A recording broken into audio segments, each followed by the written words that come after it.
اگر پوری زندگی راحت کی گزارنی ہے اور آخرت میں بھی راحتیں لینی ہیں، جس بندے کی نماز درست نہیں، آپ اس کے بارے میں، ایمان کے بارے میں فیصلہ کیا کریں گے؟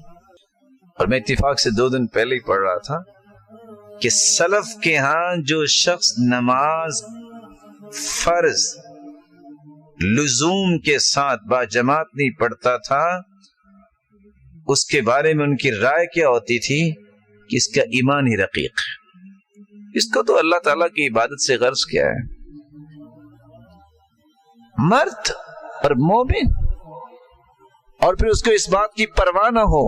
اور اس بات پہ سب سے بڑا افسوس ہے کہ آج اسلام کا دعویٰ کرنے والے کہ میں بہت بڑا چیمپئن ہوں، آپ جب نماز کی طرف دیکھیں گے تو وہاں فیل نظر آئے گا۔ اللہ مجھے اور آپ کو محفوظ فرمائے۔ یاد رکھنا، ہم اگر نماز پڑھتے ہیں تو اللہ کی توفیق سے پڑھتے ہیں، اللہ کی توفیق نہ ہو تو کچھ نہیں ہو سکتا۔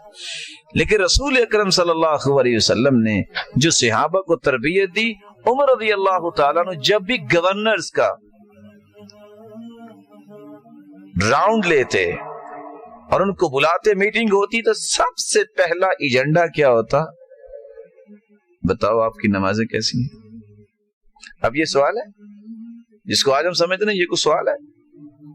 ان اہم امورکم عندی الصلاۃ فمن حفظها وحافظ عليها فقد حفظ دینہ۔ سب سے بڑا مہم کام جو ہے وہ نماز،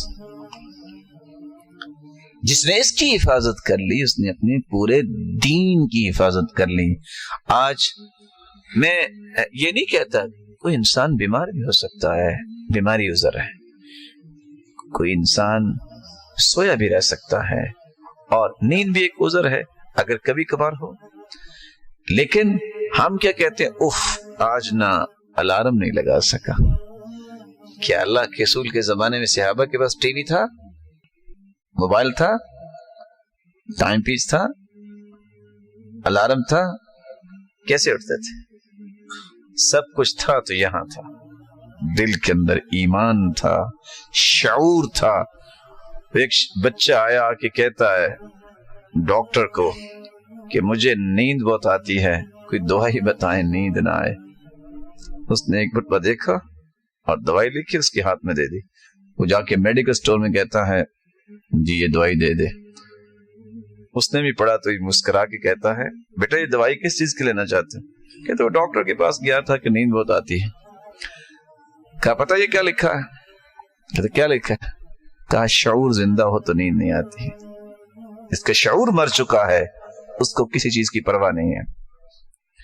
اس لیے امت کا شعور بیدار ہونا چاہیے۔ میری نماز نہیں تو میرا ہے کیا؟ رسول اکرم صلی اللہ علیہ وسلم نے، اس لیے صحیح بخاری کی روایت، سمرہ بن جندب کی روایت ہے کتاب تعبیر الرؤیا کے اندر، کہ میں نے جب دیکھا ایک شخص بیٹھا تھا اور ایک شخص کے سر پہ ایک فرشتہ پتھر مار رہا تھا اور اس کو کچل رہا تھا۔ میں پوچھا یہ کون ہے؟ جواب ملا الذی یأخذ القرآن ویرفضہ وینام عن الصلاة المکتوبہ۔ یہ وہ ہے جس نے قرآن تو پڑھا، فرض نماز کے وقت سویا ہوتا تھا۔ اور بزار کی روایت، اور وہ روایت جو آپ عموماً سنتے ہیں کہ اثقل الصلوات علی المنافقین صلاۃ الفجر و صلاۃ العشاء، منافقوں پہ فجر اور عشاء کی نماز بھاری ہوتی ہے۔ اور بزار کی روایت کی میں نے بات کی، الذین تتثاقلت رؤوسهم عن الصلاة، جن لوگوں کے سر نماز وقت بھاری ہوتے ہیں ان کے منافق ہونے کی نشانی ہے۔ اس لیے اقام الصلاة، جب تک نماز کی پابندی نہیں ہے آپ کو کبھی چین نہیں آئے گا، آپ کے کسی معاملے میں کبھی سکون نہیں آئے گا۔ یہ راز ہیں۔ اسی اقام الصلاة جب تک میری اور آپ کی زندگی میں نہیں آتا، میری زندگی کے ایمان کی تجارت کبھی کامیاب نہیں ہوتی۔ وہاں تو حالت یہ ہے، کانا سعید بن عبد العزیز اذا فاتته صلاة الجماعة بكى، سعید بن عبد العزیز کی نماز جب رہ جاتی تو بیٹھ کے رونے لگ جاتے۔ لوگ کہتے کیا ہوا؟ بھئی نماز ہی رہ گئی نا، جیسے آج کہتے ہیں او چھوڑو جی نماز ہی رہ گئی نا، پھر کیا ہوا؟ وہ کہتے ابھی کچھ ہوا ہی نہیں، اور خصوصاً عصر کی نماز، رسول اکرم صلی اللہ علیہ وسلم نے فرمایا فَكَأَنَّمَا وُتِرَ أَهْلُهُ وَمَالُهُ، اس کی عصر کی نماز رہ جائے، وُتِرَ أَهْلُهُ وَمَالُهُ، وہ ایسا ہے اس کی زندگی کا اندر جو بھی مال ہے سارا برباد ہو گیا، اور اس کے خاندان کا ایک بچہ بھی نہیں بچا، سارے مر گیا، اتنا نقصان اس کا ہو گیا۔